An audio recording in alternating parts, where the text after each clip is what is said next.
পাঁশকুড়ায় দেওয়াল লিখনে আক্রান্ত বিজেপি, হামলার অভিযোগ তৃণমূলের বিরুদ্ধে। পাঁশকুড়ার 10 নম্বর ওয়ার্ডে দেওয়াল লিখনে গিয়ে আক্রান্ত। পাঁশকুড়া থানায় ইতিমধ্যেই লিখিত অভিযোগ দায়ের করা হয়েছে বিজেপির তরফে।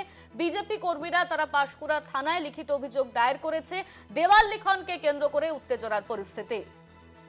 এই নিয়ে আমরা বিস্তারিত জানবো। আমাদের সঙ্গে ফোন লাইনে রয়েছেন আমাদের প্রতিনিধি সৌম্যজিৎ চ্যাটার্জি। সৌম্যজিৎ, পাঁশকুড়ায় দেওয়াল লিখনকে কেন্দ্র করে উত্তেজনা, বিজেপির তরফে কি বলা হচ্ছে ইতিমধ্যেই?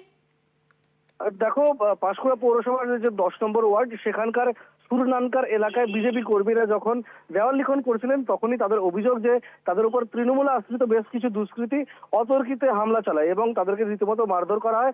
যে চিহ্ন কিন্তু ইতিমধ্যেই কিন্তু আমরা কলকাতা টিভির পর্দায় দেখতে পাচ্ছি। এবং তারপরে যেটা অভিযোগ যে তৃণমূল আশ্রিত দুষ্কৃতী তারা ইচ্ছাকৃতভাবে তাদের উপর হামলা চালিয়েছে, কেননা যে ওয়ার্ডে তারা দেওয়াল লিখছিলেন সেই ওয়ার্ডে তৃণমূল পিছিয়ে ছিল, আর তাই জন্যই কিন্তু বিজেপি কর্মীদের উপরে এমনভাবে হামলা, এমনটা কিন্তু অভিযোগ। পাঁশকুড়ার নগর মন্ডলের সভাপতি অর্থাৎ বিজেপির তরফ থেকে যেটা দাবি করা হচ্ছে যে আগামী বিধানসভা নির্বাচনে যেহেতু তৃণমূলের পায়ের তলার মাটি সরে গিয়েছে এবং ওই বুথে তারা যেহেতু হেরে রয়েছে, সেহেতু তারা বিজেপির প্রচারে বাধা দেওয়ার কারণেই এবং বাধা দেওয়ার চেষ্টা করার জন্যই কিন্তু তাদের কর্মীদের এভাবে আক্রান্ত হতে হচ্ছে বলে বিজেপি কর্মীদের দাবি। ধন্যবাদ তোমায়। আমাদের সঙ্গে ফোন লাইনে ছিলেন আমাদের প্রতিনিধি সৌম্যজিৎ চট্টোপাধ্যায়। পাঁশকুড়া থানায় ইতিমধ্যেই এই ঘটনাকে কেন্দ্র করে লিখিত অভিযোগ দায়ের করেছেন বিজেপির কর্মীরা। তাদের থেকে এই অভিযোগ করা হয়েছে। পাঁশকুড়ায় দেওয়াল লিখনে আক্রান্ত বিজেপি।